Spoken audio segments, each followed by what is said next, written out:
وَمِمَّنْ خَلَقْنَا أُمَّةٌ يَهْدُونَ بِالْحَقِّ وَبِهِ يَعْدِلُونَ، اور انہی میں سے جو ایسے ہیں جو ہم نے پیدا کی ہے ایسی امت جو راہ دکھاتی ہے حق کے ساتھ اور حق کے ساتھ عدل و انصاف پر قائم ہے. یعنی کون؟ اہل حق، اہل ایمان، مسلمان. جہاں کوئی اللہ کے ساتھ شرک کر رہے ہیں نا، تو اللہ نے اپنے وہ بندے بھی پیدا کیے ہیں کہ جو توحید بھی اسی طرح بیان کر رہے ہیں. بلکہ میرا تو یار یہ دعویٰ ہے، شرک اتنا شد و مت کے ساتھ لوگوں نے نہیں کیا جتنا لوگوں نے توحید شد و مت سے بیان کی ہے. تو اللہ تعالیٰ ایسے بندوں پر فخر کرتا ہے جو اس کی توحید کو بلند کرتے ہیں. سبحان ربک رب العزت عما یصفون. دیکھیں نا سورہ الصافات میں اللہ نے ایک ایک نبی کا ذکر کیا ہے. یار اللہ کو جو بندے پسند ہیں نا وہ اس کے پیغمبر ہیں. حقیقت بات ہے. اس لیے میں اکثر کہتا ہوں کہ اگر اس کائنات کی سب سے بڑی کوئی دعا ہے نا تو یہ ہے کہ یا اللہ پیغمبر بنا دے. لیکن یہ دعا حرام ہے، کیونکہ پیغمبر کا عہدہ وہبی ہے، کسبی نہیں ہے. وہبی ہے یعنی گاڈ گفٹڈ، کسبی یعنی ایفرٹ پٹ کر کے نہیں آپ حاصل کر سکتے. اگر اس کائنات کی کوئی سب سے بڑی دعا ہے نا تو یہی ہے کہ اللہ پیغمبر بنا دے، تو یہ تو پاسبل نہیں. تو اس کے بعد دوسری دعا یہ ہے کہ ہمیں قیامت میں اور جنت میں انبیاء کا پڑوس نصیب فرما. آمین. اس سے بڑی کوئی دعا ہو ہی نہیں سکتی. تو اللہ کو اپنے پیغمبر اتنے پسند ہیں، اللہ تعالیٰ اتنی تعریف کر رہا ہے ابراہیم کی کہ اللہ تعالیٰ کے لیے بس ابراہیم ہی ہے انسانیت میں. اس طرح ذکر ہے. اللہ تعالیٰ کیا فرماتا ہے؟ ابراہیم جس نے ہم سے وفا کی، سورہ النجم میں. سورۃ البقرہ میں اللہ تعالیٰ فرماتا ہے جب جب آزمایا ابراہیم کو اس کے رب نے تب تب وہ کامیاب ہوا.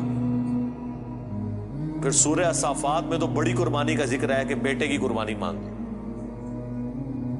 پھر اللہ نے کہا کہ سلام علی ابراہیم، سلامتی ہو ابراہیم کے اوپر. یوں ہی ہم جزا دیا کرتے ہیں اپنے نیکوکار بندوں کو. ہم نے اس کی قربانی کو انسانیت میں ہمیشہ کے لیے زندہ کر دیا. آج امت محمدیہ ہے لیکن قربانی کو کہتی ہے سنت ابراہیمی، حج کو کہتی ہے سنت ابراہیمی، اسلام کو کہتی ہے دین ابراہیمی. ملت ابیکم ابراہیم هو سماکم المسلمین من قبل وفی ھذا. یار چھوڑ دے سب سے بڑی بات رسول اللہ. قل اننی ہدانی ربی الی صراط مستقیم. اے نبی تم فرماؤ مجھے تو میرے رب نے سیدھا راستہ دکھا دیا. دینا قیما ملت ابراہیم حنیفا، دین جو کہ قائم ہے ابراہیم کی ملت پہ جو سب سے ٹوٹ کر ایک اللہ کے ہو گئے تھے. وما کان من المشرکین، وہ مشرک نہیں تھے. پھر سورہ نحل میں اللہ نے فرمایا ابراہیم اکیلے پوری امت ہے، اکیلا پوری امت. یعنی کوانٹٹی کوئی اللہ کے نزدیک اہم نہیں، کوالٹی. بندہ کہتا ہے کہ پتہ نہیں ابراہیم نے کتنے 90 لاکھ کلمہ پڑھایا ہوئے گا. آیا نا داڑ تلے دسو 90 بھی بندے نہ پورے کر سکتے. قرآن میں آیا ایک لوط ایمان لایا ابراہیم پہ، یا چند ان کے گھر والے جو بیوی بچے تھے، دیٹس آل. 10 کی گنتی بھی پوری نہیں ہوتی. اس لیے اللہ نے کہا ابراہیم پوری امت ہے. اللہ کے نزدیک ابراہیم علیہ السلام کی کتنی اہمیت ہے. تو سورہ الصافات میں اللہ نے ابراہیم کی قربانیوں کا ذکر کیا، نوح علیہ السلام کی کہا سلام علی نوح فی العالمین. ٹھیک ہے. موسیٰ اور ہارون کا ذکر کیا، سلام علی موسیٰ و ہارون. اور پھر اللہ تعالیٰ نے اینڈ پہ جا کے کنکلوڈ کیا سورہ الصافات میں تمام انبیاء پہ الگ الگ ذکر کر کے ان پہ سلامتیاں بھیج کے اینڈ پہ اللہ نے کہا سبحان ربک رب العزت عما یصفون. تیرا رب پاک ہے ہر اس شرک کی برائی سے جو لوگ اس کی طرف منسوب کرتے ہیں. کسی کو یہ ٹینشن نہ ہو جائے کہ اگر اللہ کے ساتھ کوئی شرک کرتا ہے یا اللہ کے لیے برے نام رکھتا ہے یا مخلوقات میں سے کسی کو اللہ کے برابر ٹھہراتا ہے تو اللہ کو کوئی ٹینشن ہو گئی ہے. نو، سبحان ربک رب العزہ، بے شک تیرا رب جو عزت والا ہے، پاک ہے، بلند ہے اس شرک سے جو لوگ اس کی طرف منسوب کرتے ہیں. وَسَلَامٌ عَلَى الْمُرْسَلِينَ. اس کے اندر پتہ کیا درد ہے؟ اللہ کہتا ہے ہمارے لیے تو ہمارے پیغمبر ہی کافی ہیں، سلامتی ہو ہمارے پیغمبروں پر، انہوں نے ایسا حق ہمارا ادا کیا کہ پوری انسانیت گمراہ بھی ہو جائے نا ہمیں کوئی پرواہ نہیں ہے۔ ہمارے جو سچے بندے تھے، ابراہیم، موسیٰ، عیسیٰ، نوح، آدم، محمد رسول اللہ صلی اللہ علیہ وآلہ وسلم، ان پر سلامتی ہو، والحمد للہ رب العالمین، اور تمام تعریفیں پھر اللہ کے لیے۔ اس لیے میں نے درود شریف پہ جو لیکچر دیا تھا نا، اس میں بھی میں نے کہا تھا کہ سب سے بیسٹ درود وہ قرآن کے اندر آ گیا، سبحان ربک رب العزت عما یصفون وسلام علی المرسلین والحمد للہ رب العالمین۔ آپ کو مزے کی بات بتاؤں، یہ جو حدیث ہے نا بخاری مسلم کی کہ نبی علیہ السلام فرض نماز کے بعد پڑھتے تھے لا الہ الا اللہ وحدہ لا شریک لہ لہ الملک ولہ الحمد وہو علی کل شیء قدیر اللہم لا مانع لما اعطیت ولا معطی لما منعت ولا ينفع ذا الجد منک الجد۔ بخاری مسلم میں تو اتنی یہ دعا آتی ہے، جو حضرت معاویہ نے خط لکھا تھا تو مغیرہ ابن شعبہ نے یہ وظیفہ بتایا تھا ان کو کہ اللہ کے نبی فرض کی نماز کے بعد یہ پڑھا کرتے تھے۔ لیکن ترمذی میں جب یہ حدیث آتی ہے نا، اس کے ساتھ یہ الفاظ بھی ہیں کہ اس کے بعد حضور پڑھتے تھے سبحان ربک رب العزت عما یصفون وسلام علی المرسلین والحمد للہ رب العالمین۔ یہ قرآن کی جناب فیورٹ ترین آیات ہے۔ مجھے آج بھی یاد ہے، میں 2007 میں حج کیا تو 2007 کے اندر 2 حج آئے تھے، ایک جنوری کے مہینے میں اور ایک دسمبر میں، 18 دسمبر کو آیا تھا۔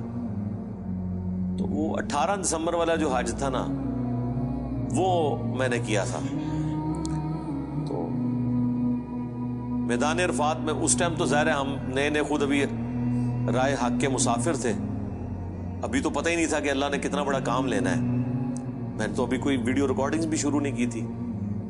تو میدان عرفات میں مجھے آج بھی یاد ہے، میں جب دعائیں کر رہا تھا نا، تو مجھے ایک چیز جو میرے دل میں غم کے طور پہ تھی کہ دنیا کتنی شرک میں ڈوبی ہوئی ہے، اور پیغمبر دنیا میں آتے ہیں، کوشش کرتے ہیں، ایفرٹ پٹ کر کے چلے جاتے ہیں، لیکن پھر بھی ہدایت جن کی نصیب میں ہے وہ حاصل کرتے ہیں جو ایفرٹ پٹ کر رہے ہوتے ہیں۔ تو اللہ تعالیٰ نے اتنی بڑی کائنات بنائی، اتنی مخلوقات پیدا کی، لیکن اینڈ رزلٹ یہ نکلا ہے۔ دنیاوی طور پہ تو ہم اسے ناکامی سمجھ رہے ہیں نا کہ اتنے بندے پیدا کیے تو وچوں جڑے کم دے بندے نے وہ چند ہی کی نکلے نے، باقی تو سارے فارغ ہو گئے، ٹھیک ہے۔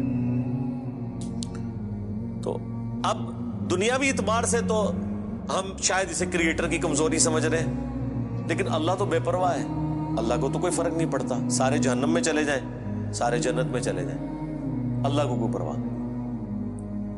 تو اس کے اوپر میں بہت زیادہ ایمفسائز کر رہا تھا اور میں بڑا پریشان تھا۔ تو اس وقت اچانک جو ہے نا اللہ تعالیٰ انسان کو چیز یاد دلواتا ہے نا، تو مجھے اللہ تعالیٰ نے میرے دماغ میں یا میرے دل میں یہ چیز ڈالی کہ سبحان ربک رب العزت عما یصفون،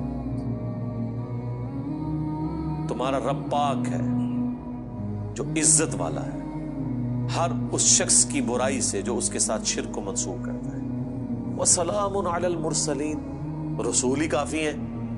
ویسے تو اللہ رسولوں کی عبادت کا بھی محتاج نہیں ہے، لیکن اگر اللہ تعالیٰ نے مخلوقات میں پیدا کیا تو وہ رسولوں نے ایسا بیسٹ پرفارم کیا ہے کہ اللہ کہتا ہے ہمارے رسول ہمیں کافی ہیں، والحمد للہ رب العالمین، تعریفیں تو ساری اللہ کے لیے۔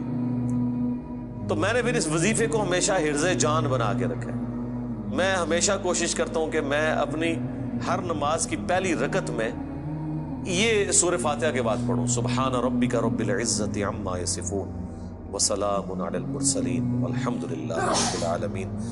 میں نہیں سمجھتا کہ اس سے بیسٹ الفاظ میں آپ اپنے رب کی طرف رجوع لا سکتے ہیں۔ ساری گمراہیاں، سارے شرک اللہ کو کوئی نقصان نہیں پہنچا سکتے۔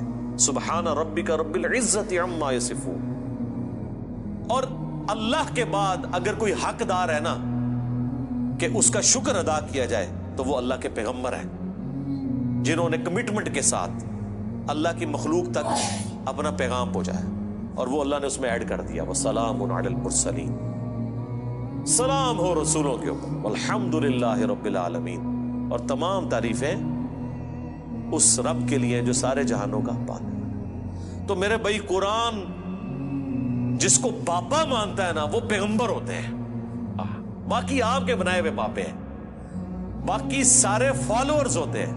قرآن کی ڈاکٹرین میں امام وقت کا پیغمبر، قرآن کی ڈاکٹرین میں اللہ کا نمائندہ وقت کا پیغمبر۔ اس لیے سورہ زمر میں آتا ہے جب جہنمی جہنم میں پھینکے جائیں گے نا تو فرشتے پوچھیں گے تمہارے پاس کوئی پیغمبر نہیں آیا تھا؟ وہ کہتے ہیں آیا تو تھا لیکن ہم نے جھٹلایا۔ حالانکہ پیغمبر تو صرف ان کے پاس آیا ہوتا ہے جن کے سامنے ہوتا ہے۔ جب ہم سے پوچھا جا رہا ہوگا کہ آپ کے پاس کوئی پیغمبر آیا تھا، ہم کہیں گے کہ آیا تھا تو ہماری موجودگی میں تو نہیں آیا۔ اللہ جس کو امام ڈکلیئر کیے ہوئے وہ وقت کا پیغمبر ہوتا ہے، چاہے آپ نے اسے دیکھا ہے یا نہیں دیکھا، آپ اس کی زندگی میں ہیں یا نہیں ہے۔ آپ کے لیے جس کو اللہ نے پیغمبر بنایا نا، اللہ نے آپ کو اس کے ریفرنس سے، اور یہی قرآن میں ہے کہ ہر شخص کو اس کے امام کے ساتھ اٹھایا جائے۔ ٹھیک ہے جی، اللہ تعالیٰ سے دعا ہے جو حق بات میں نے کہی ہمارے دلوں میں راسخ فرمائے، جو کوئی غلط بات میرے منہ سے نکل گئی اللہ تعالیٰ دھو ڈالے، معاف فرما دے، قرآن و سنت کی تعلیمات پر عمل کر کے دوسرے بھائیوں تک پہنچانے کی توفیق عطا فرمائے۔ سبحانک اللہم و بحمدک، اشہد ان لا الہ الا انت، استغفرک و اتوب الیک، وما علینا الا البلاغ المبین۔ جزاکم اللہ خیرا۔